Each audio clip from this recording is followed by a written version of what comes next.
Coucou et bienvenue sur Autrice Meetup. Je suis Aurore, voici Maëlys. Et aujourd'hui, on se retrouve pour un épisode spécial avec une invitée spéciale, Luna Arnold. Roulement de Hello! tambour. Du coup, moi, c'est Luna.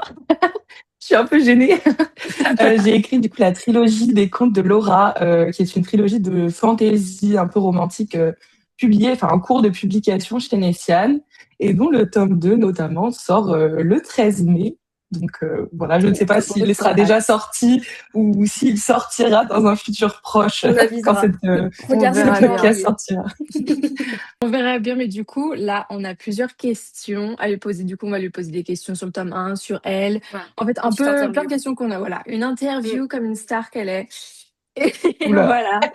pas du tout la Donc, pression. pas du tout la pression. Donc, je vais commencer par la première question, qui est un peu bateau, mais on a tous envie de savoir qu'est-ce qui t'a inspiré pour la première idée de cette trilogie, les idées de base par rapport aux films, livres, ou même juste mythes et légendes, etc. Je crois que c'est la question qu'on me pose très souvent et que j'ai énormément de mal à répondre à chaque fois. Parce que c'est vrai que, en tout cas pour le premier tome des Contes de Laura, et quand j'ai pensé cette idée, j'ai vraiment écrit ça pour moi et je lisais beaucoup moins à ce moment-là. Et donc, du coup, j'étais pas forcément parasitée ou influencée ou inspirée par des Par livres, des d'autres. films Ok, ouais. extérieurs. Mais c'est vrai que par exemple, il y a beaucoup de mes proches qui m'ont dit, notamment en lisant, qu'on retrouvait beaucoup de mes inspirations que j'avais enfant. Donc Ouais, c'est ça. je dirais Toujours. que la trilogie des Contes de Laura, c'est vraiment le livre en fait qui démontre un peu ce que je suis depuis toute C'est petite, ce ça. que j'ai été adolescente, Ouais. et donc je pense qu'il y a beaucoup d'inspirations dont j'ai pas conscience. Alors je sais par contre que du coup l'idée de base du système de magie, donc avec les auras des Vika, les pouvoirs, les classifications, ça m'est venu en jouant à un jeu vidéo avec Ah, mes potes pendant le confinement au lieu d'être en cours. ah non! Voilà, Le confinement, toujours. au lieu d'assister aux réunions Zoom, on jouait du coup et il y avait un petit peu des classes comme ça, on pouvait jouer des personnages type League of Legends, des archers, des trucs. Et du coup, Mhm. j'ai eu l'idée un peu comme Le ça. château. Mhm. Mais ouais, sinon vraiment, je dirais pour inspiration plus large, forcément le Seigneur des Anneaux pour ce côté voyage. On voyage beaucoup dans les contes de Laura. Il y a quand même un peu ce côté compagnon de route, quête qui revient souvent. Je pense qu'il y a aussi une grosse inspiration d'animés, manga que je lisais Mhm. potentiellement quand j'étais adolescente, que je regardais, que ce soit, je sais pas, l'Attaque des Titans ou des trucs un peu plus mimi, type, je sais pas, avec des ambiances très oniriques, les Oui, ouais. Ghibli aussi, Oui. peut-être. Donc, je pense que c'est vraiment un petit peu tout. Et même moi, j'ai du mal à pointer. Donc, voilà, je ne réponds pas du tout à la question, finalement. Bah non, c'est ça, Ouais, c'est non, un on en groupe, c'est parle un souvent, ensemble ça en fait. regroupe ce qu'on dit à chaque fois par Ouais. rapport aux inspirations. Donc c'est vrai que c'est toujours que ça vient de l'enfance. C'est vraiment tous les trucs Mm. qu'on aime. Et ensuite, boum, genre tu mets ça, surtout ton premier roman, je pense que ça. C'est exactement Genre, ça, parce que pour tous les autres romans que je suis en train d'écrire, je peux lister des inspirations claires, que ce soit en termes de mhm. films, de livres. Et les contes de Laura, c'est impossible. Genre, c'est vraiment juste moi, je pense. Oui, ouais, tout ce que t'aimes, genre. Et C'est donc, trop ça. bien. C'est ta personne. C'est elle. Alors, deuxième question, tu l'as toujours planifié en trilogie ou pas, les contes? Pas du tout. En fait, c'est plus, je me suis jamais vraiment posé la question parce que, comme je disais, quand j'ai commencé à l'écrire, il n'y avait pas du tout une vue de Oui, publication et c'était donc pour il n'y avait toi. pas forcément aussi cette idée de devoir le Ouais. classer en quelque chose, en Mhm. duologie, en saga, etc. Juste, j'écrivais, je vibais et c'était tout. Et donc, le tome 1, je l'ai presque écrit exclusivement comme ça, juste en avançant petit à petit. Et en fait, à force d'écriture, je me dis, ah, mais en fait, il y a tout le potentiel pour faire quelque chose de quand même assez gros et assez dense. Et si je veux dire tout ce que j'ai à dire, eh ben, ce sera une trilogie. Et c'est comme ça que c'est un peu arrivé, mais à la base, c'était juste C'était une One Life. histoire, voilà, qui ne demandait qu'à C'est être ça. écrite. Sous quel format, Mhm. je ne savais pas, mais enfin, format écrit, mais sous quelle Oui, bien longueur, non. sûr. Mhm. Donc, ouais, non, c'est Oui, après Ok. on t'écrit trop. Voilà, ça arrive Ouais, c'est où ça. t'écris, genre ça continue. Ah, tu veux continuer l'histoire et boum, boum, boum. Et au c'est final, c'est une ça. Ouais, trilogie. ouais. Ah non, pour la petite anecdote, là, pendant que j'écrivais le tome 3, j'ai même failli le faire basculer en tétralogie. Je me suis dit que mon éditrice allait me le mettre à la Ouais. potence si je lui disais on signe un tome 4. D'où le J'ai pavé que sera le tome 3 d'ailleurs. Un j'ai grand trop plaisir. hâte. Ah, ouais, exactement. Donc, troisième question. Tout tourne autour de cette fameuse aura. qui est un peu le centre de ton univers. Et comment tu en as eu l'idée? Bon, de toute façon, on a parlé des inspirations, etc. Mais tu as eu l'idée par rapport à quoi? Tu as des inspirations spécifiques ou c'est juste, ça t'est Ouais, venu pourquoi Laura, quoi? pourquoi Laura? Bah, en fait, ça m'est venu. Bah, en fait, à la base, ça a découlé du coup de toutes ces classifications que je Mhm. disais. Donc, où j'ai Ouais. eu les idées un peu de, OK, toi, t'as des pouvoirs de ça, toi, t'as des pouvoirs de ça, toi, t'as des pouvoirs de ça. Mais en fait, il fallait quelque chose pour lier tout ça. Ça pouvait pas venir Bien sûr. de nulle Oui. part. Et donc, du coup, je me dis, bon, bah, OK, il faut, je sais pas, une source de magie, une énergie, quelque chose. Et en fait, j'ai toujours beaucoup aimé le concept de l'aura, en fait, qui Mhm. va émaner Mhm. des personnes, qui Ouais. va émaner peut-être d'une situation, de quelque chose. Alors, je suis loin d'être une pro à ce sujet, pas du tout. Mais je trouvais ça sympa, du coup, de se dire que cette énergie, elle pouvait découler de la Terre, en fait, comme nous, on a un centre de gravité, que, Mhm. en fait, c'est vraiment quelque chose qui va régir absolument tout. Parce qu'en fait, pour moi, genre, la Terre, c'est un peu, enfin, la nature, etc., c'est un peu ce qu'il y a de plus puissant Oui. autour de nous et ce qui a le plus d'aura, finalement, et qu'en tant qu'être humain, on devrait le plus respecter. Mhm. Et du coup, je trouvais ça sympa de prendre ça en fait comme énergie et de le voilà de qu'en fait les êtres humains, les Vika qui peuvent manipuler la magie, ceux les longivides qui ont aussi une vie extrêmement longue, qui découlent aussi de cette source de magie qui coule dans leurs veines et qui régit la terre autant que les êtres. C'est vraiment une symbiose. Et je trouvais que du coup tout ce concept de l'aura qu'on connaît nous en tant que personne, quand on voit que Mhm. voilà telle personne, on dit ah, bah il a de l'aura, et Laura, ben ça ouais. allait bien avec tout ça. Surtout qu'il y a aussi ce côté quand on étudie un peu plus et qu'on se plonge dans qu'est-ce que c'est que l'aura, il y en a qui vont dire ouais ils ont des auras rouges, des auras bleues, Mhm. Ouais, c'est ce qu'il que y a je une pensais au énergie début. comme ça colorée qui se dégage de Mhm. quelqu'un. Et ben c'est aussi quelque chose qui se dégage quand les Vika pratiquent la magie par exemple. Mhm, Un j'adore. guérisseur, il va dégager une certaine couleur, Mhm. un travesteur une autre. Et voilà, c'est un peu des petits trucs empruntés comme ça, mais Oui, non, j'aime Ah, je trop. suis j'adore. pas du tout une pro du tout. C'est Non, non, oui, Non, puis oui. j'aime trop. personne n'avait utilisé ça, j'ai eu l'impression, donc je me suis dit Bah, bon bah non, c'est vrai pierre que de coups. Laura, C'est voilà. clair. Mais c'est grave Non, mais non, c'est j'adore. grave une bonne J'adore idée le par fait rapport que, à à la l'énergie. base, il faut juste aussi que ça ait du sens, tu vois, par rapport à la magie. Il faut trouver un truc, c'est vrai. On dit tout, enfin, Mhm. dans les univers de fantasy, tu dis toujours, bon alors ok, j'ai bien d'idées, mais maintenant, comment ça paraît logique en fait? Pourquoi? Ouais, c'est ça. Mais Ouais, c'est comment exactement ça a du ça. sens, quoi. Mhm. Bon après en fantasy, on a quand même cette chance que vu qu'on peut en fait établir les règles Ouais, qu'on veut c'est toi qui absolument dis ce que tu veux. partout, Mm, il n'y a pas trop de risque de plantade. Au pire, on a dit mm. ouais non mais c'est bon, c'est juste la magie. Voilà, c'est Exactement, comme ça. voilà. Il y a une incohérence, non non, c'est C'est la les règles de magie. l'univers. C'est C'est le normal. système, t'inquiète. Tout est sous contrôle. Ouais. Non, j'aime Alors, trop. avant même d'avoir lu le premier tome, de quel type de roman penses-tu que les lecteurs s'attendaient à lire? Ah, c'est dur ça. Oui, alors moi, je réponds par rapport à la question cette question que je pose.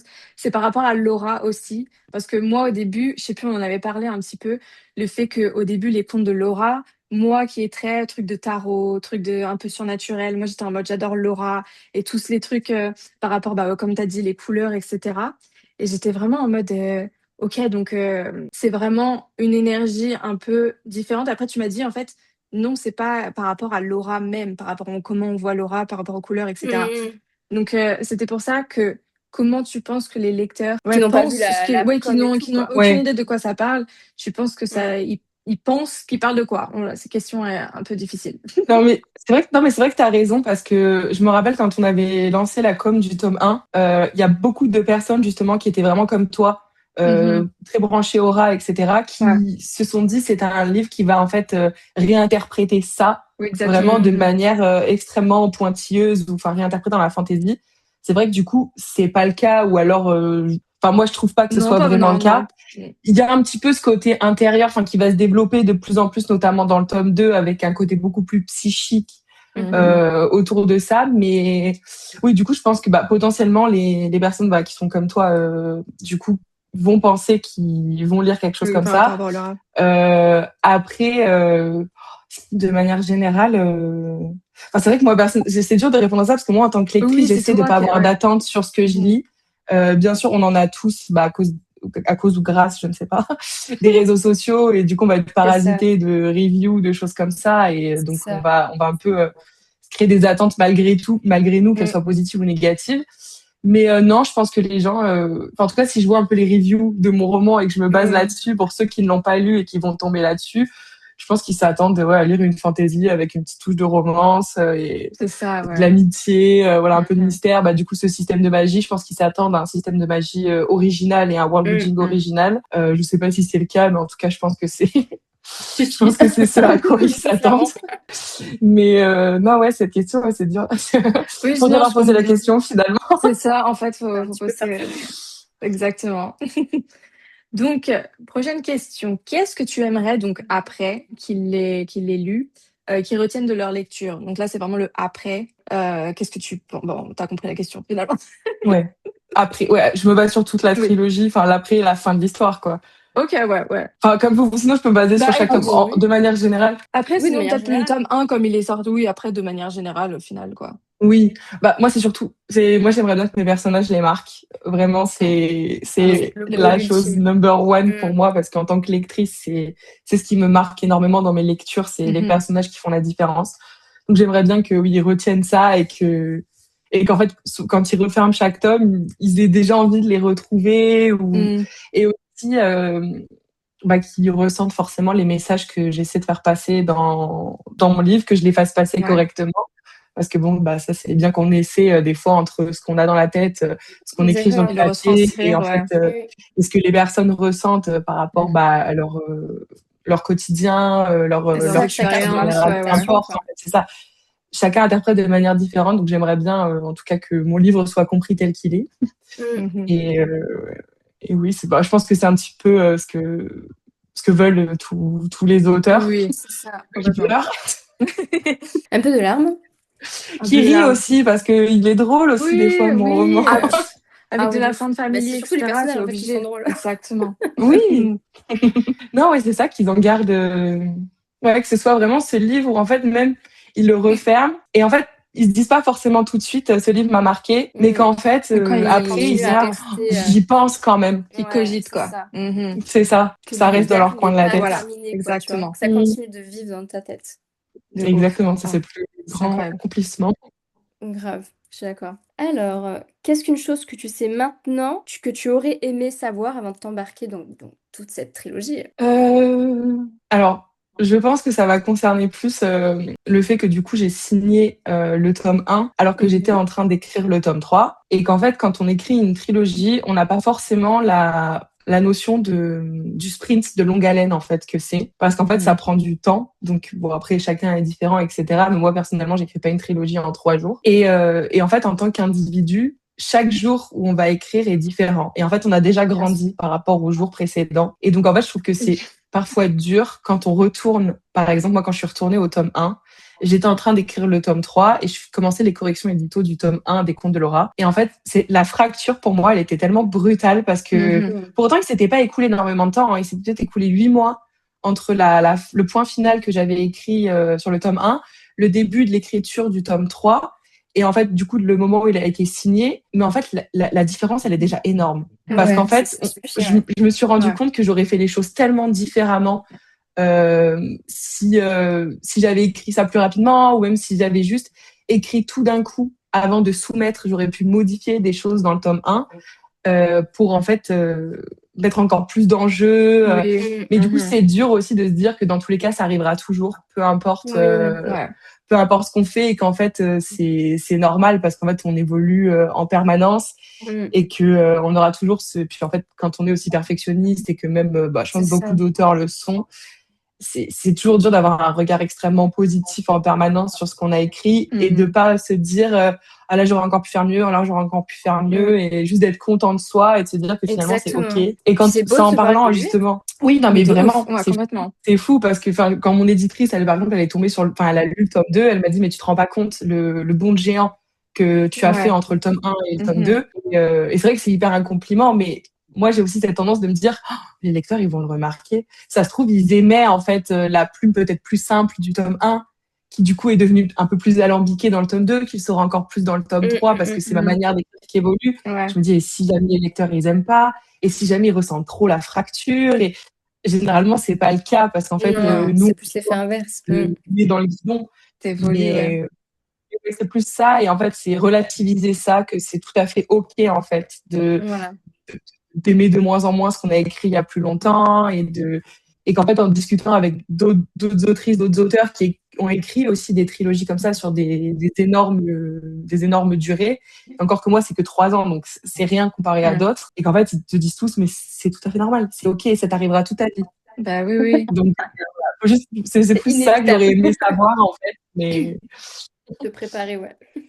Oui, ça. ouais, non, mais c'est bien aussi, ça fait évoluer même les personnages. Enfin, je pense aussi à l'écriture, la façon d'écrire, la plume, etc. Mais aussi, du coup, tu vois l'évolution de tes personnages par rapport à l'évolution que tu as de toi-même. Et ça, j'aime trop le voir par rapport à une trilogie. Tu vois, le personnage, il a complètement changé parce que toi aussi, tu as complètement changé au fur et à mesure. Du coup, subconsciemment, tu fais évoluer ton personnage à travers tes expériences et ce que tu as vécu au fur et à mesure aussi. Ah, Donc, je trouve que c'est très vrai, ça. c'est une bonne chose aussi. Je vois la différence. Donc, ça peut être bien. Moi, je trouve que c'est super parce que mais tu bien vois sûr, l'évolution de toute Oui. manière. c'est Donc, ça. Ah non, mais c'est enfin, sûr. donc, prochaine question. Comment tu construis ton univers? Et tu es plutôt architecte ou jardinière? C'est une question qu'on a tout le temps. C'est the question. Je suis C'est the plutôt question. en roue libre. Nickel. Non, en fait, ça dépend vraiment des projets. C'est très bizarre. Je me considère vraiment. Alors, je pense que j'ai plus des tendances jardinières quand même que full architecte. Après, ça dépend de où on place le cursus du début de l'architecte, bien sûr. Oui. Mais enfin, ça dépend des projets. Le tome 1 des Contes de Laura, je l'ai écrit en full jardinière, vraiment. Enfin, bien sûr, j'avais des grandes idées, etc. Mais je considère pas ça comme quelque chose d'architecte. Pour moi, c'est normal. Mais donc, du coup, je l'ai écrit comme ça. Le tome 2, c'était vraiment un peu le milieu. Du coup, je cadrais un peu, mais je me laissais aussi le pouvoir d'évoluer entre chaque partie. En fait, je cadrais les parties une à une, à moitié. Et en fonction de ce qui se passait dans la première partie, bah, du coup, je me donnais, ça changeait potentiellement la direction de la suite. Par contre, pour le tome 3, j'ai pas eu le choix parce que pour le coup, bah, c'était une trilogie qui était signée, j'étais sous deadline. Si je voulais limiter le temps de travail en réécriture, etc., j'étais obligée de cadrer même pour refermer toutes les sous-intrigues, Oui, les arcs c'est des ça. personnages. Enfin, c'est à un moment donné. Et du coup, ça m'a d'ailleurs posé beaucoup de problèmes. Et c'est là que je me suis rendu compte que j'étais pas du tout architecte parce que ça me bridait dans l'écriture. J'avais l'impression d'écrire quelque chose que je savais déjà foncièrement, de rien découvrir. Donc en fait, j'ai décidé à peu près à 60% de supprimer absolument tout, genre tout le plan, et de continuer sans plan. Et parce que je savais, en fait, j'avais déjà tellement travaillé que implicitement, j'allais me diriger vers certaines choses. Mais heureusement, parce qu'en fait, il y a toute une partie que j'avais pas prévue qui est née grâce à ça, et qui est incroyable et qui est ma partie préférée du tome 3. Mais oui. Et là, par exemple, le projet que je suis en train d'écrire, j'ai fait 0 plan. Enfin, vraiment. Je l'ai écrit juste comme ça. Bien sûr, encore une fois, je connais la fin, je connais le début, je sais quels sont les éléments déclencheurs, mais j'ai pas un chapitrage qui me dit, OK, là, il doit se passer ça, là, il doit se passer ça. Et en fait, je me rends compte que c'est vraiment comme ça que ça marche pour moi. C'est qu'il faut que je découvre mes personnages, il faut que je découvre tout. Et quitte, en fait, à chaque fois à repasser sur les chapitres, à remodifier, parce que moi, je suis vraiment une autrice de premier jet. Donc, en fait, je vais repasser 50 fois sur mon premier jet. Et généralement, après la réécriture, c'est quand même assez clean. Mais oui, j'aurais tendance à dire que je suis plutôt jardinière quand même. Ok. La jardinière qui vibe. Faut que je commence à faire ça. On en avait parlé et tout samedi. Mes prochains projets, vraiment, ça va être en sur plus, un c'est plus projet dans le même nouveau, univers. Surtout pour un tu premier vibes. jet, tu peux te Pour un permettre premier jet dans d'être... un univers complètement différent, tu vibes. C'est tellement incroyable. Ça fait Le du bien, préquel. quoi. C'est ça que je C'est disais. Le toi préquel, comme tu et... disais, oui, par rapport au chapitrage, t'es obligé. Comme t'as déjà un univers déjà ancré, t'es obligé de venir sur des trucs qui est déjà écrit. T'as l'impression de l'avoir déjà écrit aussi. Et ça, c'est très frustrant. Mais c'est vrai que, non, genre, faut que je fasse ça un jour. C'est sur mon prochain projet. De toute façon, il faut tout tester pour savoir qu'est-ce qui est fait pour nous. Hein. Faut tout tester. Y a-t-il une scène ou un passage dont tu en es le plus fier? Dans la trilogie. Oui. Oui, il y en a. Je pense qu'il y en a vraiment... pour chaque tome, il y en a. Je dirais, là où il y a le plus de passages où vraiment je suis très fière, c'est le tome 3. Parce que, logiquement, c'est ce qui colle aussi avec ce que j'aime en ce moment. Donc, aujourd'hui, je suis plus fière de ça. D'aujourd'hui, c'est vrai. C'est ça. Mais je pense que dans le tome 2, de mémoire, quand j'écrivais le tome 2 et que j'étais en réécriture, que même j'ai commencé les corrections édito, il y a vraiment des scènes que j'ai adoré écrire, surtout le tome 2.5. Honnêtement, le tome 2.5, il y a rien que je n'aime pas dans ce tome. Et ça, c'est rare. il faut le souligner. Ouais, ouais, c'est clair. Genre vraiment, C'est cet tome 2.5, c'est une fierté, je le trouve incroyable. Il faut se jeter des fleurs des fois. Bah, de ouf. Bah oui, non, mais Si t'es fière de toi, c'est trop bien ça. Non, non, Ça, c'est vraiment franchement, le je suis la meilleur des première à sensations. m'enfoncer très souvent à force de relecture et à me dire, mais t'as vraiment écrit cette merde? c'est clair. Mais pour autant, le tome 2.5, franchement, Ouais, ouais, ça me je sert. vibe plutôt bien dessus. Miracle. Mais oui, il y en a, bah, il faut, hein, parce que sinon, on se tire une balle. Hein. Ah Bah, non, mais tu c'est clair. m'étonnes. Je sais même pas Tu le comment tu fais relis. pour avancer. Bah, de Ah ouf. bah Tu dis, non, ah, c'est bien, tu c'est peux bien, pas, c'est bien. hein, tu te dis, mais pourquoi la vie finalement? Pourquoi faire? Tu m'étonnes. Quel passage a été le plus difficile à écrire et qui a pris beaucoup de temps pendant la phase de réécriture? Que t'as Ouais. refait. Je peux parler des corrections édito comme phase de réécriture Bah ouais, non, mais ou... tout dans tous les. Mm. Ah, le plus dur, ça a été les 13 premiers chapitres du tome 1 des contes. Parce que mon éditrice, c'était le point à Mhm. améliorer en correction édito. Elle trouvait qu'il se passait pas assez de choses, qu'il fallait accélérer l'action pour pas que les gens se fassent chier, etc. Sauf que moi, je n'étais pas d'accord.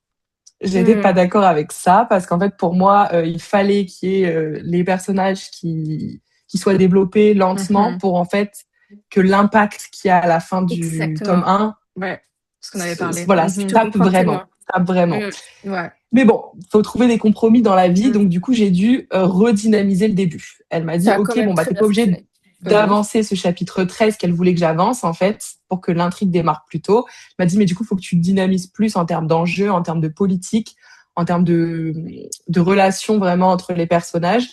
Et donc, du coup, j'ai dû retravailler tout ça. Ça a été très long parce qu'en fait, il fallait réorganiser. Il y avait pareil tout le début avec les auras où ils sont au sanctuaire, que c'est très Mhm. scolaire, entre guillemets, dans la présentation. Elle m'a dit pareil, là tu nous fais trop un cours, il faut redistiller ça dans ton histoire, en fait, que ce soit plus fluide. Et ça Mhm. m'a pris vraiment, vraiment beaucoup de temps, beaucoup de nœuds au cerveau.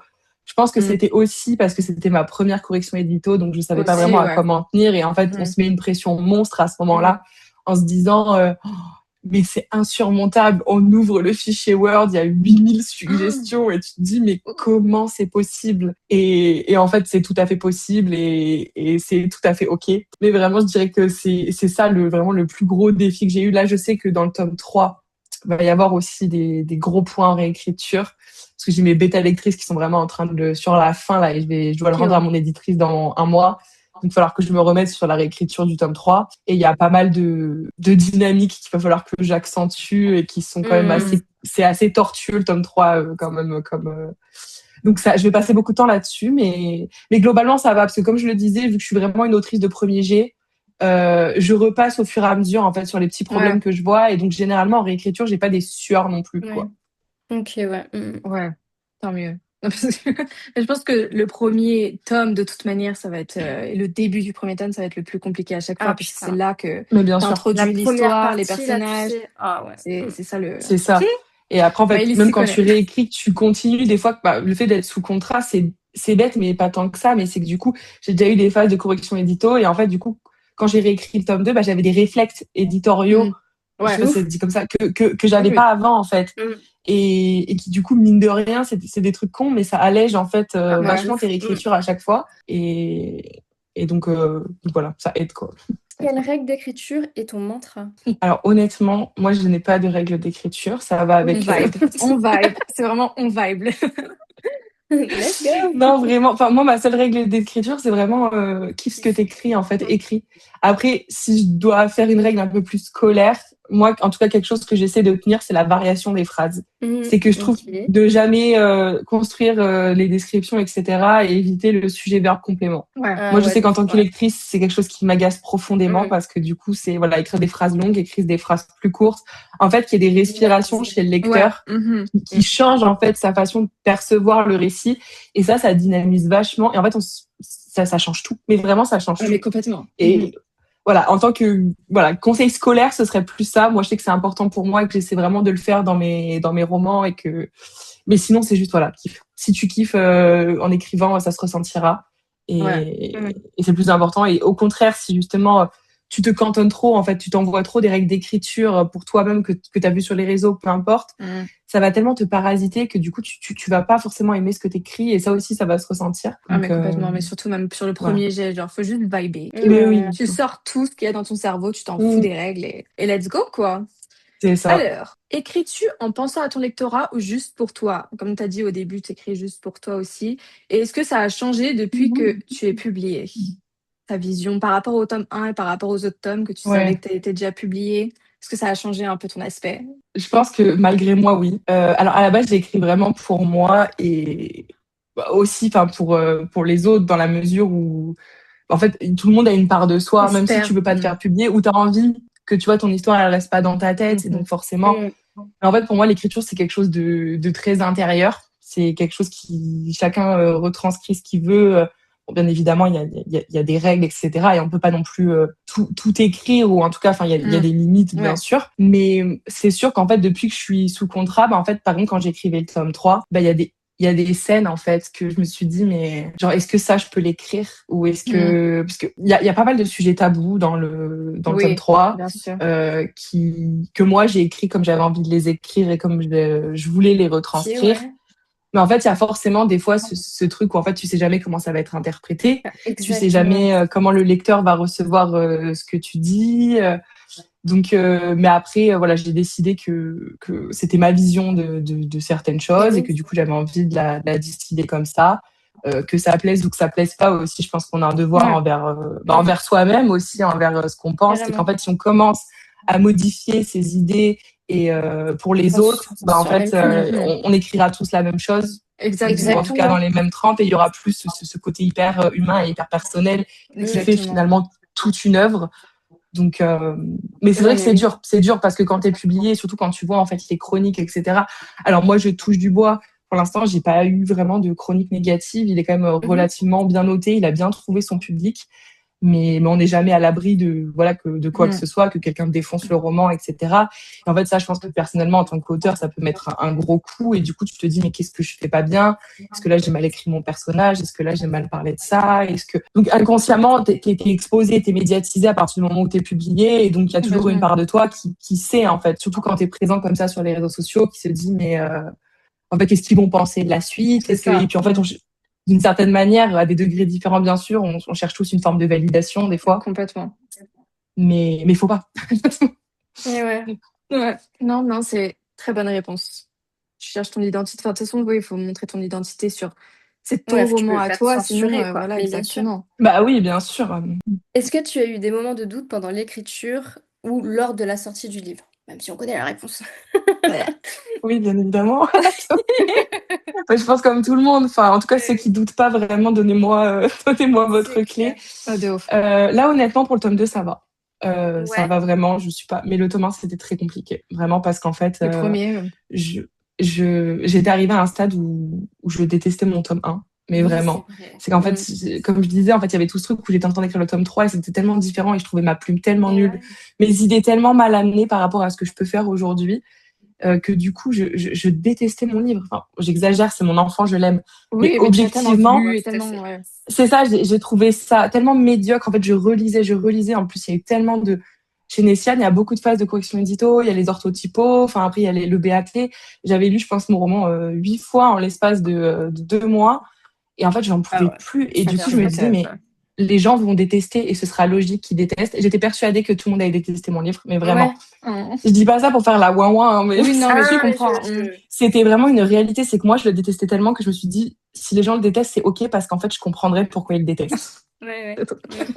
Et en fait, au final, il a tellement reçu une vague d'amour que du coup, c'est encore un truc de ouin-ouin, mais en fait, ça a comblé en fait ce truc-là.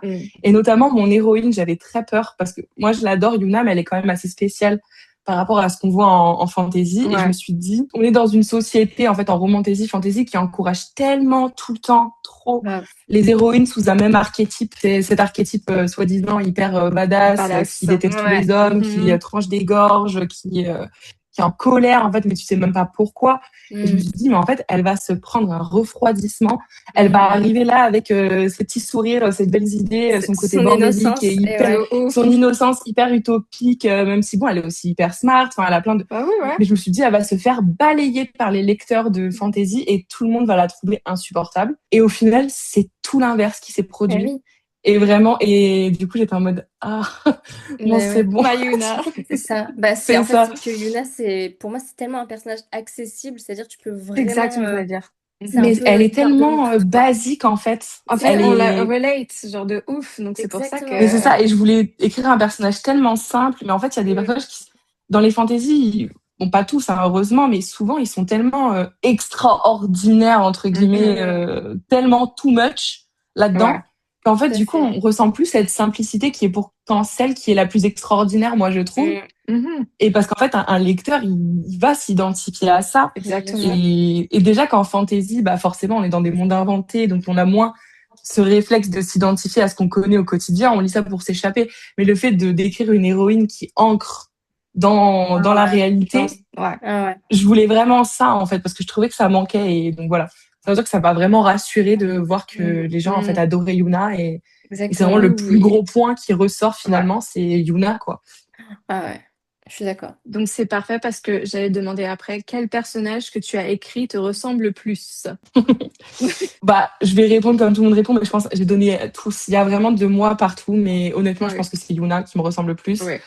Et encore que, Mhm. il y a plein de points où je lui ressemble pas, parce que moi, je suis pas du tout bordélique. Il y a plein de petites choses comme ça, mais c'est vrai qu'elle me ressemble quand même assez. Elle a plein de tics que j'ai. Elle Oui. est Mhm. hyper exaltée, hyper énergique aussi, et d'un coup, elle a des descentes, en fait, comme moi Mm. j'ai finalement. Et après, je pense, Ezel me ressemble assez Ah pour ce ouais? côté Dans quoi? très ouais, bah le côté un peu, bah je sais pas, genre faire des blagues, plus peut-être Ok, parfois ouais. un peu Ouais, sur le. nonchalant. Moi Ouais. j'ai un peu cette Mm. tendance Ok, des fois comme j'adore. ça. Je pense que ouais, c'est peut-être les deux qui me ressemblent le plus, mais véritablement ouais, surtout Yuna, quoi. Oui, bien sûr, de toute façon, Mais je pense qu'on Vraiment. ressemble tous d'une certaine manière à notre première héroïne, donc Mais bien sûr. complètement. C'est un Mhm. peu, ouais, c'est ça, c'est nous, quoi. C'est un peu notre nous, genre, c'est notre bébé, oui, Ah finalement. ouais, je suis d'accord. c'est ça. Surtout le premier, Oui. la Ah ouais. Bah première oui, héroïne, vraiment. tu vois, première protagoniste. Est-ce qu'un personnage t'a surprise en évoluant différemment de ce que tu avais prévu? Oui. Alors C'est j'aurais sûr. tendance à dire absolument tous. Ouais. Mais le plus gros marqueur, bah, c'est Yuna. En fait, je me base sur la fin du tome 3, mais j'avais pas du tout prévu cette fin. Donc, quand je parle de fin, c'est vraiment pas la fin de l'histoire, mais c'est la fin du personnage au moment T, quand ça se clôture, dans quelle mentalité ils sont. Oui. J'avais pas du tout prévu de la faire évoluer comme ça, mais en fait, c'était tellement logique et que du coup, même moi, ça m'a surpris, mais en fait, c'était trop bien. Et Mm. le plus gros, je crois que c'est Alexandre. Euh, Vraiment, il n'a pas du tout évolué. Et heureusement d'ailleurs, dans la direction à laquelle je voulais, parce que quand j'ai écrit le tome 1 des Contes de Laura et que j'ai commencé à penser à ça, comme je le disais, je lisais pas énormément. Donc, j'avais pas de références Ouais. beaucoup. Et donc, en fait, je l'avais vraiment écrit un peu pour être le grumpy machin à problème. Mhm. Vous avez capté l'ADA. Ouais, tout Et à au final, fait. c'est pas du tout ça. Donc oui, c'est un grumpy à problème, mais en fait, c'est beaucoup plus deep. Et en fait, elle Ouais. est beaucoup plus touchante et fragile, sa construction. Et en fait, je trouve que ça casse vraiment avec ce délire où en fait, voilà, c'est toujours les mêmes protagonistes masculins qui sont hyper froids, hyper ténébreux, etc. Mais qui finalement, oui, il y a quelques traumatismes, mais ça va jamais au-delà de ça. Ouais. Alexandre, c'est vraiment le personnage le plus fracturé que j'ai jamais écrit de ma vie. Et en fait, c'est limite, c'est un personnage qui est extrêmement fragile en fait, mais on le sait pas au On sait premier pas. abord. Ouais, Et non. je sais pas comment expliquer ça parce qu'en fait, bon, vous lirez quand vous lirez le tome 2 et surtout dans le tome 3 aussi. Mais en fait, c'est un personnage qui est tellement vide intérieurement et c'est vraiment Mais ce oui. personnage qui a besoin de se nourrir des autres malgré lui. Et en fait, c'est Mhm. une forme d'endoctrinement en fait qui Mm. poursuit toute sa vie. Et j'avais pas du tout prévu ça. Et heureusement que je l'ai écrit comme ça parce que vraiment, je suis tellement fière de l'évolution de ce Ah, personnage. Là, je pense à la fin du tome 3 que je connais. Oui, ouais. Ah, Parce que purée, nous, oui, arrête. nous, on a le point de vue du tome 1 là pour l'instant. Ouais. Donc c'est vrai que moi, je le Oui, vois c'est très dans le droit. tome Moi, 1, c'est Shang. Pardon. Ah oui, Parce que le côté très droit, très mature, Mm. très on fait comme ça, c'est tout. Mm. Et très Ouais, tout froid à fait. aussi. Mm. Et donc, on n'a pas encore ce côté où on voit un peu ses failles. On a un peu à la fin, un peu ses failles, etc. Mais c'est vrai Oui, que pour ouais, l'instant, on tu n'a le pas ressens. encore tout ça. Du coup, t'es très en Mm. mode. Mais après, il n'est pas le grumpy typique, froid, Non, non. Et nonchalant, puis, machin. non, oui. C'est Oui, il est vraiment quand le même côté, il est respectueux. Enfin, c'est pas le droit. mec. Oui, voilà. Voilà, c'est ça. C'est C'est un ça. peu genre le Il aime prof, l'ordre. Mm. l'ordre, on est comme ça. Et voilà, c'est tout. Oui, mais ça, c'est quelque chose qui est très vrai. Mais en fait, ça, c'est qu'en fait, du coup, il y a tout ce truc-là. Mais en fait, ça, Ouais. voilà, Et tout après, découle on de va là, voir en fait, petit à de petit, c'est ça. pourquoi Ouais. On sait pourquoi il est comme on est. Et du coup, Tu c'est te dis très intéressant forcément à que, savoir. bon, qu'est-ce qui l'a traumatisé, ce petit? Tu vois, tu te Qu'est-ce dis, qui bon, lui qu'est-ce qu'il a, est mon grand? arrivé? Parle. C'est vraiment comme ça que je Dis-nous. le vois, moi. Et encore plus, là, dans les illustrations qu'on a eues, là, pour le tome 2, Mm. notamment dans la page de garde. Ouais. Oh là là, Mhm. celle-là, je m'en les remets pas de masques. la bien. Avec les masques. J'ai hâte les Et masques. j'ai très hâte de ce tome Ouais. 2 parce que, Mm. honnêtement, c'est le personnage qui m'intrigue le plus, où t'as vraiment envie de savoir, mais mon grand, qu'est-ce que t'as, quoi? Tu vois? Je suis Oui, bah, c'est taxée. vrai que le tome 1, il n'y a rien, en fait. Il n'y a rien Et C'est sur non, lui. ça. c'est C'est pour ça. ça Tu qu'on se termines pose le plus de tome 1, t'as questions. 10%, quoi. Mais bon, J'adore. mais c'est Donc bien parce ça qu'en donne fait, envie, ouais. t'es pas concentré sur ça sur le tome 1 et c'est normal. Puis Mhm. déjà, c'est la mise en place de l'univers, littéralement. Mm. Donc, mais là, du coup, j'ai très hâte. Très, très hâte de ce tome 2 pour ça, moi. Mm. Et J'espère du que coup, vous oui, ne oui, serez pas déçus, du coup, que personne ne sera vraiment. déçu, que je ne l'ai pas trop vendu non plus. Non, Mais bah c'est non, pour non, ça, non. non, mais c'est pour ça que je voulais dire par rapport, c'est parfait, à chaque fois on répond aux transitions, on transitionne parfaitement sur la prochaine question. Par rapport à les illustrations et comment tu as vendu, on va dire, le tome 1 par rapport, il y a une illustration avec Ezel et une illustration avec Alexane. Et le côté un peu de Love Interest, mais pas de Love Interest. Est-ce que c'est évolué et comment as-tu fait pour que ce ne soit pas vu comme un triangle amoureux en arrivant sur un peu cet aspect de Mhm. deux hommes dans les Alors, illustrations? du coup, oui, bah, c'est sûr que j'avais un peu peur parce que je sais qu'en plus, il y a beaucoup de personnes qui détestent la troupe du triangle amoureux. Je ne prétends pas savoir pourquoi elle est aussi C'est vrai, détestée. ouais. Vraiment, c'est fou. C'est vrai. Mais en Moi, je fait, sais, j'aime pas. à la base, on n'avait pas prévu de faire une illustration avec Ezel. Mhm. Mon éditrice, elle voulait plutôt mettre Yuna, Samael et Ronald. Ah, Moi, tu j'étais OK sais. pour les deux. Ouais, ouais, Oui. ouais, ouais. Parce qu'en fait, justement, elle avait peur de ce parasitage de messages. Mais pour moi, c'était important parce qu'en fait, euh, je vais spoiler, moi, en disant ça, mais Ezel, Je il a sais pas. vraiment été, il a vraiment, je vais pas spoiler, hein, mais Ouais, ouais, il a ok. vraiment été là. Moi, j'aimais bien cette idée d'un love interest qui détourne, en fait, le vrai love C'est ça. interest. Et en Ouais. fait, quand on lit la quatrième de couverture des Contes de Laura, il n'est pas fait mention des ailes, justement, Mm. exprès. Et C'est c'est vrai. plus Alexandre qui est mis en avant. Et même dans la communication, il y a Mm. aucun moment, il y a eu la troupe triangle amoureux, Exactement. vraiment C'est pas pour ça du que Tout à je dis tout. fait. ouais. Bon, après, il y a encore des gens, du coup, qui ont trouvé le moyen, même après avoir terminé le livre, hein. Donc, ils ont terminé le tome 1, ils ont trouvé le moyen de faire une chronique en disant que c'était un triangle amoureux. Je ne sais pas Ah d'où ouais, non, ils bah, du coup, sortent non. ça, parce Rien. que Il y pour a le coup, rien. mais Que en dalle. fait, on peut pas dire qu'il y a deux love interest parce que c'est plus compliqué que ça, en fait. Exactement. Non, mais c'est pour Parce ça. que C'est pour même ça. à la fin enfin, là où on termine le tome 1, il y a rien entre Yuna et Mais oui. Alexane. En fait, on peut pas Exactement. parler d'un triangle Exactement. amoureux. C'est ça que j'adore. Mm. Donc, bref, mais bon, c'est encore une fois, c'est Voilà. les gens Non. et comment ils lisent leurs livres avec les pieds. Des fois, on ne sait pas. Mais non, globalement, ça va. Ça a quand même été vachement évité. Moi, c'est vrai que j'avais très très peur de ça aussi. Mon Mhm. éditrice aussi, surtout quand on a pris la Mais je décision comprends. de Ouais. mettre Ezel en page de garde. Elle était en mode bon, Luna, je te préviens, il y a un monde où il va être targeté en triangle amoureux, même si c'est pas le cas. Ouais. Ouais. Non, mais c'est Donc, pour je ça que te je dis, posais bah, la c'est pas question. Je grave. sais que tu voulais pas du tout Triangle amoureux. Et du coup, même Non. comment tu l'as genre promu avant, c'était vraiment que Alexane. Et après, du coup, tu vois Oui. Liu, tu fais qui es-tu? Donc c'est pour ça que tu vois, mais de toute façon, en le lisant, c'est pas du tout, mais pas du tout un triangle amoureux. Genre, il y a Mais que oui, non, pas du dalle. tout. Genre, rien du Non, tout. En vraiment. fait, tu l'aurais pas promu avec Alexane, tu vois. On n'aurait jamais su qu'il y avait un truc avec Alexane. Et ça, Oui. j'adore. Ben non. Ça, c'est Ben vraiment non, le mais truc de ouf. genre, tu, Carrément. tu mets pas d'Alexane, Mm. ok? Mm. Genre, tu sais très bien, il y a aucun petit truc. Et ça, Ouais. j'adore. À la Ça, base, c'est moi, je vraiment le voulais truc que pas mettre j'adorais. Alexane sur la page du fond. Genre sur Ok. la dernière page de garde. J'étais pas trop convaincue. Je me dis, est-ce qu'on le laisse pas et tout. Mais vu que c'est quand même l'argument Mm. marketing final, enfin, en termes de romance, Tout Voilà. à fait. voilà. Voilà. On est tous comme, mais si, quand même. Vas-y, quoi. Quand Allez. même, donne à manger, quoi.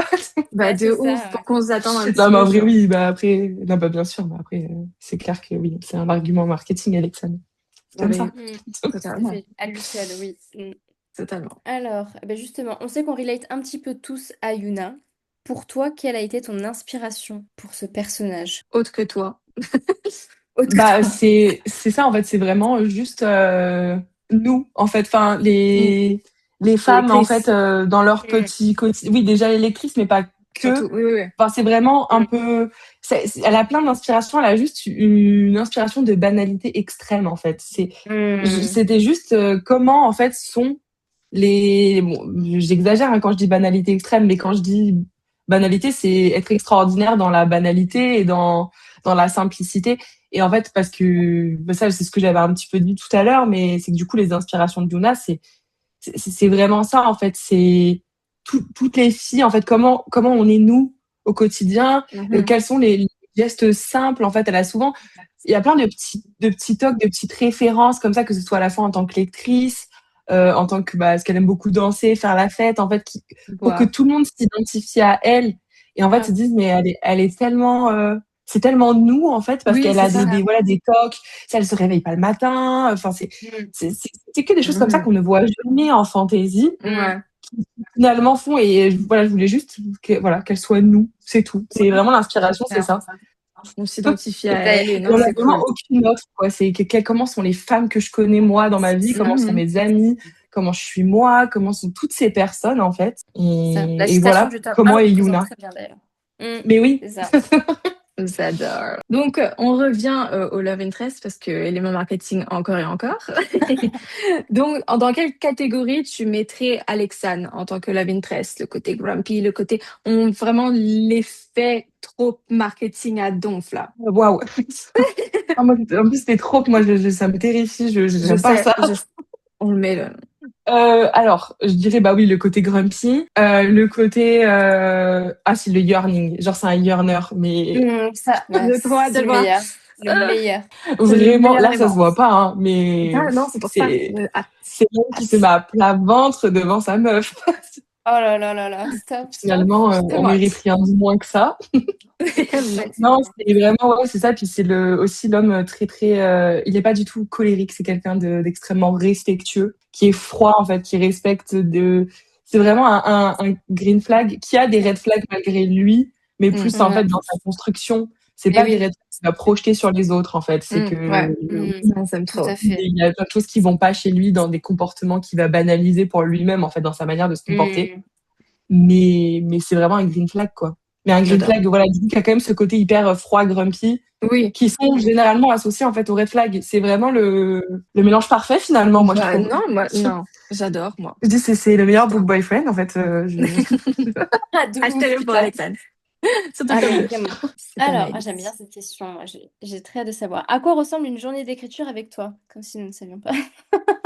Ton espace de Ça veut pas. travail. POV. Voilà, on a le bon Alors, POV mon d'ailleurs. espace de travail, c'est littéralement mon canapé qui est derrière moi. Qui a changé, je suis en train de remarquer. De ouf. Ben oui. Et non, il n'y a pas de. Généralement, si je suis quand même beaucoup plus efficace le matin, je le réalise maintenant. Avant, Nous j'étais aussi. team nuit.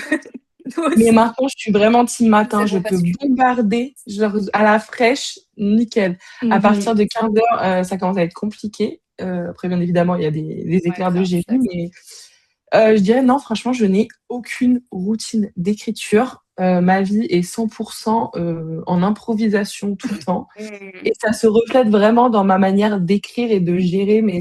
Alors, j'essaie d'être régulière dans la mesure où bah, c'est un peu une partie de mon métier maintenant. Et ouais, tout J'en à vis fait. pas encore, mais ça participe Ben clairement oui, carrément. à ma vie et à mes revenus en fait chaque mois.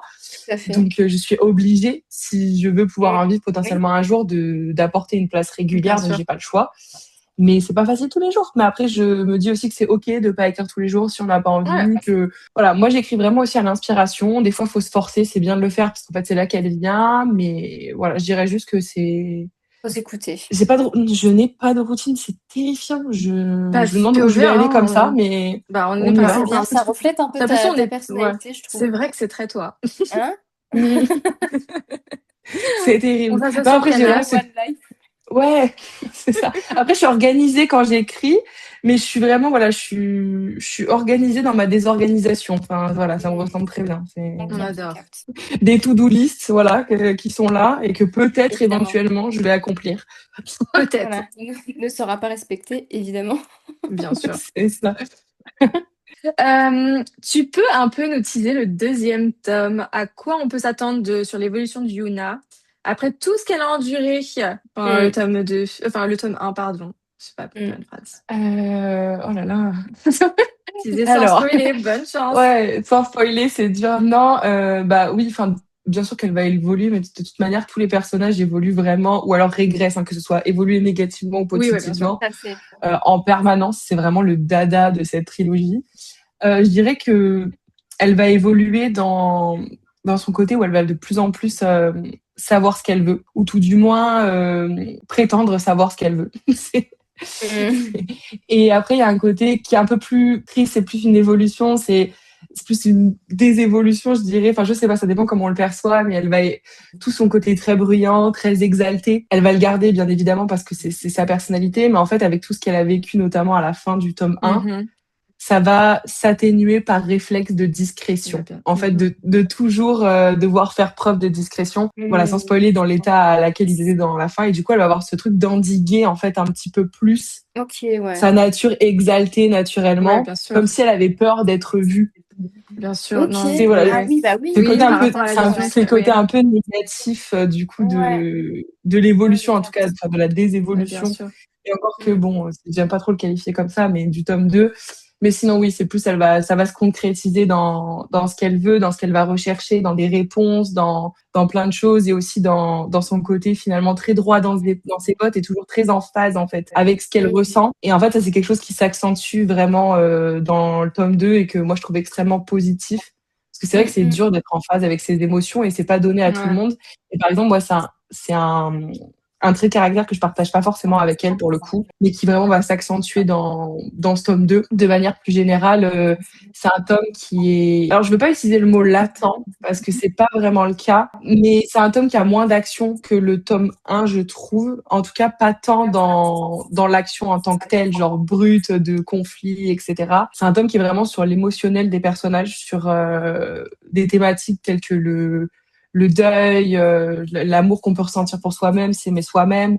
C'est vraiment un tome qui est sur l'émotionnel des personnages, sur les liens entre les personnages et sur l'héritage aussi, un peu de manière générale, l'héritage culturel, religieux, familial, en fait, vraiment tout. Et qu'est-ce que ça peut influencer sur nous.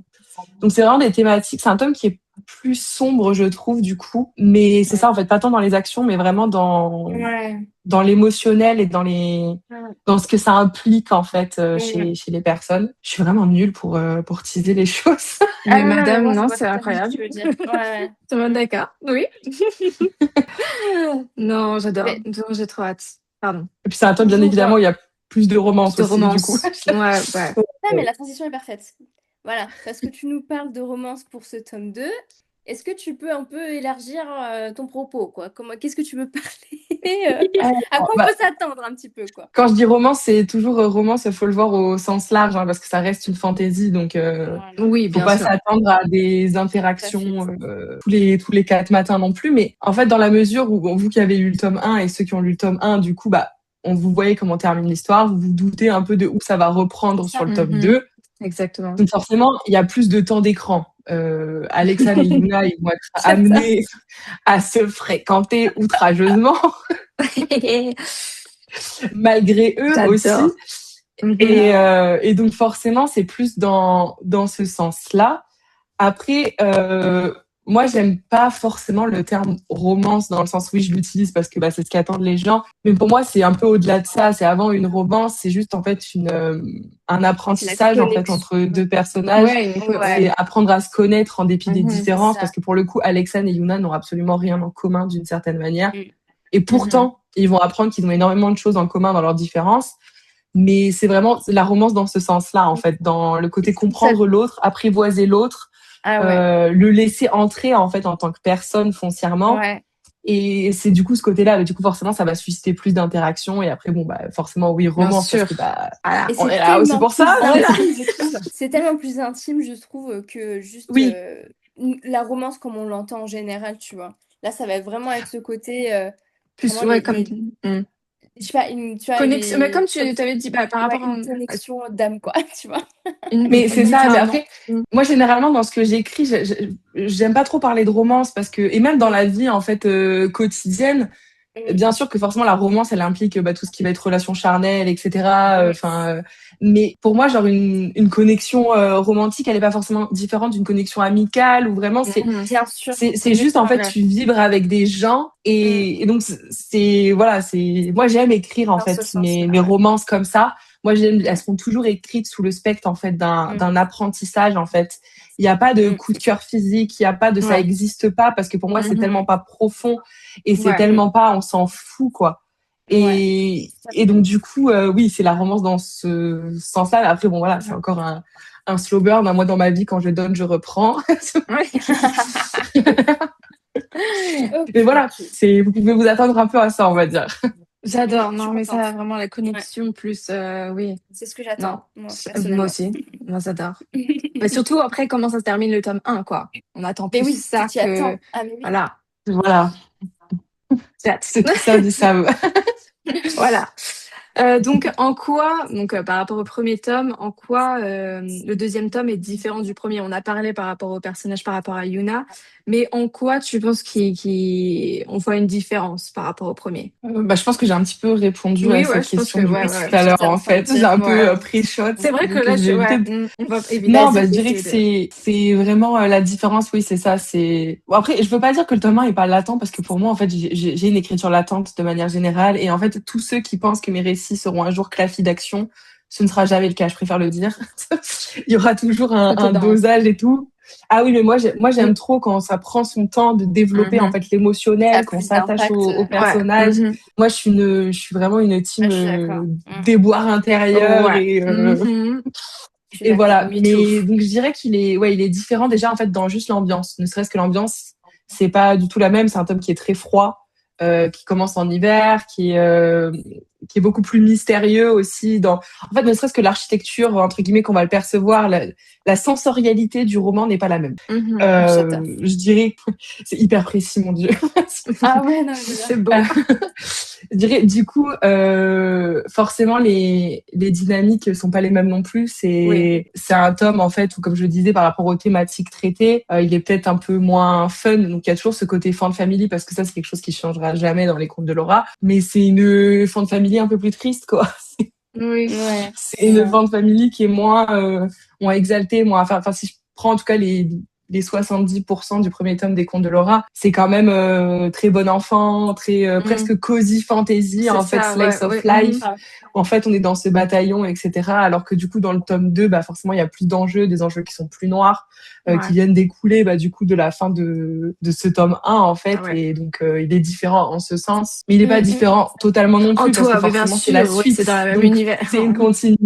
Donc, Voilà. Quel thème peut-on observer à répétition dans tes romans en général, dans ton Donc, écriture en fait? comment tu penses, parce qu'on parlait de fin de famille, etc., qu'on aime trop Ouais, mettre ouais. de la fin de famille partout.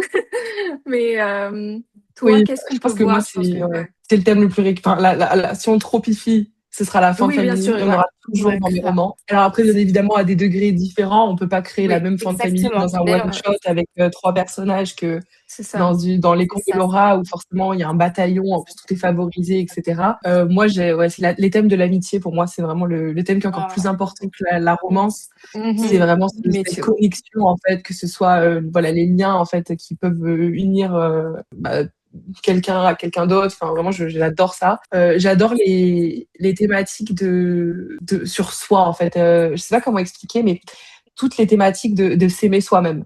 Ça, c'est quelque chose qu'on peut Ok. retrouver souvent dans mes romans. Vous le retrouverez dans les cours de Laura. Pour l'instant, ça y est pas encore, tout à fait. Mais ouais, cette idée de s'aimer soi-même avant quiconque et en Ouais. fait d'apprendre à ok. s'accepter.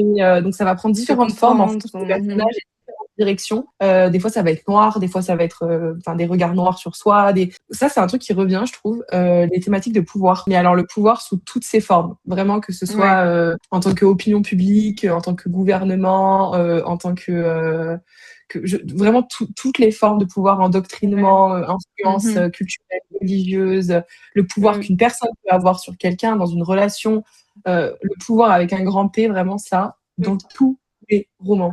Ça y est. Je vois ce que. Ça, il y a vraiment, je réfléchis. Ah, mais je te comprends tellement sur ça, sur le pouvoir. Ouais, je pense que j'ai une petite tendance au Grumpy X Sunshine aussi. Ok. Ah ouais, J'aime bien sur les les- dynamiques comme ça. Ouais, Peu importe, hein, Surtout que ce sur soit en roman amitié, en amitié, amour, ouais. il y a souvent des dynamiques Grumpy Sunshine j'adore. entre mes personnages. Ouais. J'aime bien cette opposition. Je viens de me rendre compte que moi aussi.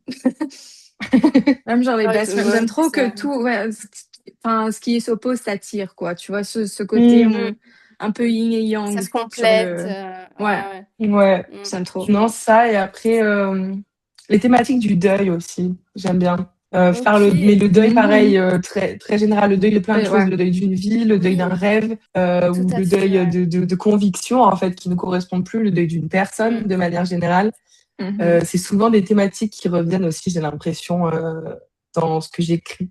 Non, mais j'aime bien. Autre que cette trilogie, sur quoi tu travailles en ce moment? Si tu peux nous teaser un petit peu, voilà, parce que nous on s'aime et les autres non. Et es-tu plus hype sur les autres projets ou est-ce que les contes te définissent mieux en tant que lectrice? Alors déjà, je pense que les contes, ce sera potentiellement le livre qui me définira le plus de toute ma vie en tant que lectrice parce que j'y ai mis vraiment tout ce que j'aime, comme je le disais. Donc en fait, il réunit toutes mes inspirations de toutes les manières et donc en fait, voilà, lui de ce côté-là, je pense qu'il est vraiment, c'est un ovni. Après, en tant que lectrice, j'aime aussi énormément de choses, même si bien évidemment, je lis beaucoup plus d'imaginaire. Mais en fait, je suis pas là à me dire, ok, j'aime pas l'urban fantasy, je veux lire que des livres avec cette trope. Moi, j'en ai strictement rien à faire. Dystopie, fantastique, vraiment tous les genres de l'imaginaire, toutes les cibles aussi, young adulte, dark fantasy, romantasy, peu importe. Moi, j'ai aucun critère, donc en fait, ça se ressent assez, je trouve, dans les projets que je suis en train d'écrire aussi en ce moment, parce que du coup, j'ai terminé donc les contes de Laura dans l'écriture. Et donc, en fait, j'écris vraiment de tout. Donc là, en ce moment, je suis sur un one-shot de Fantasy Dark Academia, donc, qui pourtant est donc extrêmement différent des contes de Laura. Mais moi, j'aime trop lire de la Dark Academia. C'est un de mes genres préférés, de mes sous-genres préférés, du coup. Mais en fait, j'aime lire de la vraie Dark Academia. Et en fait, je trouve que là, en ce moment, on se perd beaucoup dans tout. C'est alors peut-être hyper élitiste et chiantos ce que je vais dire, mais moi, ça m'énerve parce que je vois plein de livres qui sont des romances, en fait, qui sont vendus comme des Dark Academia, mais qui oublient ce qu'est une Dark Academia à la base. À la base, les Dark Academia, c'est politique, c'est la dénonciation des institutions académiques qui vont potentiellement pousser des étudiants à des situations catastrophiques.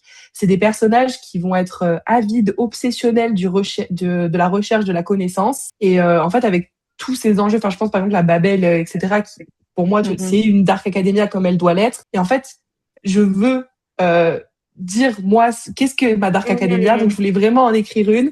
En plus sur c'est vraiment, ça parle des rêves en fait qui sont théorisés comme une science et du coup donc on va suivre qui peuvent servir comme des outils en fait d'empire qui à des fins joyeuses comme à des fins beaucoup plus noires en fait sur une population etc. Et du coup on va suivre des étudiants qui vont plonger là-dedans et donc voilà je suis en train d'écrire ça, j'ai bientôt fini normalement. Si je continue à ce rythme. T'as charbonné là.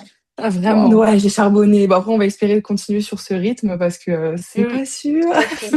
Et t'es jamais à l'abri de contente de ce que surprise. t'as écrit là, de ce premier jet? Franchement, oui. Pour l'instant, oui. Après, je l'ai relu qu'une seule fois vraiment rapidement. Mais pour l'instant, je suis contente. Je pense qu'il va falloir que je le remanie un petit peu à la réécriture et que là, je commence à accélérer un peu le rythme aussi parce que moi, j'adore me perdre en interaction entre les personnages. C'est un peu ma passion dans la vie. Oui. Sauf que bon, au final, on peut pas faire que ça, on peut pas que discuter tout le long d'un roman. C'est ça. Mais ouais, donc là, du coup, je suis en train d'écrire ça et en fait, je suis en train de me dire que quand j'ai fini, j'ai bien envie de me renvoyer dans une trilogie. Oh putain. Mais en fait, à la fois, j'ai pas envie parce qu'en fait, ça a été un sprint, les contes de Laura quand même, et il faut que je respire aussi. Mais en fait, là, j'ai un projet là de dark fantasy adulte qui me hype Ah et ouais. qui est vraiment aussi dans la lignée de vraiment de tout ce que j'ai envie de dénoncer aujourd'hui en tant que personne, de tous ces cris-là que j'ai en fait dans le cœur. C'est Et en ça. fait, ils rassemblent ça de tous les points de vue. C'est des personnages incroyables en plus que j'ai tellement hâte d'écrire. Tout me hype dans cette histoire. Et du coup, j'ai envie de la commencer. Mais en fait, c'est une histoire qui est tellement ambitieuse en termes de world building, en termes enfin, c'est un roman choral en 6 points de vue. Enfin, vraiment, c'est... Tout est compliqué d'un point de vue structurel et d'un point de vue histoire. Mais j'ai tellement envie de l'écrire. Donc, il y a des chances que je m'envoie là-dedans après. Sauf si je suis raisonnable entre-temps et que je me concentre sur un autre one-shot ou peut-être une duologie un peu plus light. En fait, j'ai tout envie d'écrire. J'ai envie d'écrire le préquel des Contes de Laura aussi, qui en ce moment me trotte particulièrement dans la tête.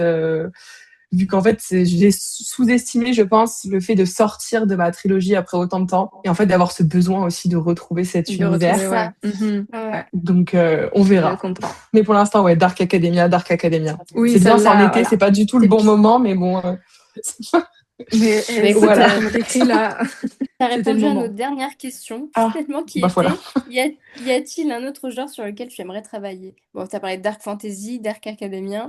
Ouais, mais pour moi, ça, c'est des genres c'est de la fantasy. C'est de la fantasy, donc si tu parles vraiment d'un autre genre, j'aimerais bien essayer le contempo, genre la romance contempo. Alors, j'aimerais bien essayer, mais alors le problème, c'est qu'il faudrait que j'ai une idée, ce qui pour l'instant n'est pas le cas parce que moi, je vibe imaginaire. Challenge, quoi. Mais c'est qu'en fait, quand j'étais ado et que j'écrivais vraiment que de la romance contempo ou de la romance psychologique. Et du coup, je me dis, je l'ai fait pendant tellement longtemps quand j'étais plus jeune. Et après, j'avoue qu'il y a aussi un côté marketing, hein, on va pas se mentir, c'est qu'en fait, la romance, ça, c'est pas du tout les mêmes chiffres que la fantasy.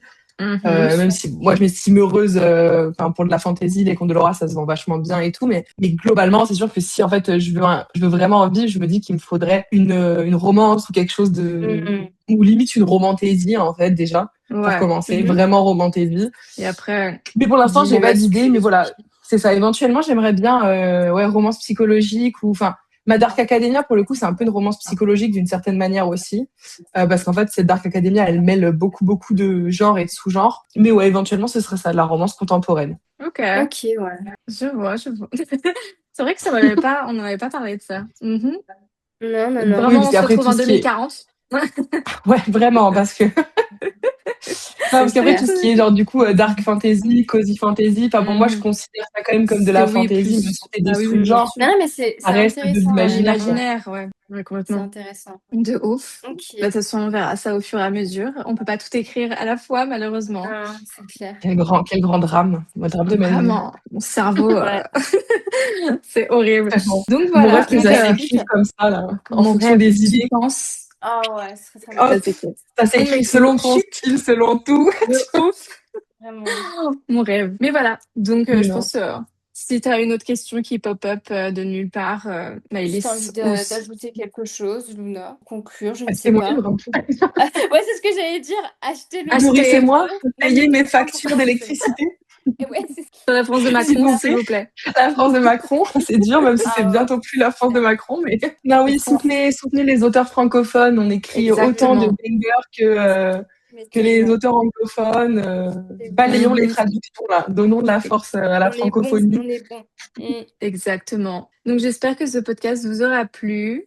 On a beaucoup aimé parler avec Luna. On l'a invité à des sur tous les réseaux, hein. Absolument. Je pense que pour ceux qui ne savent pas, les contes de Luna, voilà. C'est facile à retenir. Je change d'ailleurs. Un jour, il faudrait que je mette mon vrai nom, prénom, mais le problème, c'est qu'il est pris. Ah merde. Ah mince. Mais oui, il y a quelqu'un qui a osé s'appeler comme moi. Mais oui. Genre, il y a un compte qui s'appelle Luna Arnold. Ah merde. J'ai voulu changer l'autre jour. Bon, après, j'ai référencé exprès pour que même avec les comptes de Luna, on me trouve dans tous les cas sous mon nom prénom. Et ça sort en premier. Mais je voulais changer aussi ce blaze-là. Mais je peux même pas, en fait. Ouais, t'es obligé de mettre un point, un truc, un machin. Mais oui, mais mec, un point, un machin, c'est pris. Il y a combien? C'est-à-dire qu'il n'y a pas un, il n'y a pas deux, il y a 3 alter ego. Je calme. Bon, tu trouveras bien, j'espère. J'espère. Non, mais tu vois, il faudra essayer de faire un identifiant, quoi. Mais j'espère que ça vous aura plu. C'était la fin de ce podcast. C'est trop cool, j'ai la grande moustache. C'est nous, on est en train de boire depuis tout à l'heure. Moi, j'ai la tête en feu, là. On a eu trop d'éléments informateurs. Là. Vraiment. Mais voilà. Allez, En tout bisous, cas, bisous. ça m'a Achetez Merci. le 13 mai. Le Il tome sort. 2. Achetez le tome 2. Achetez le tome 1 avant si vous l'avez pas lu. Et ensuite le tome 2 direct après. Bisous, bisous. Allez, bisous. Bisous. Merci les filles.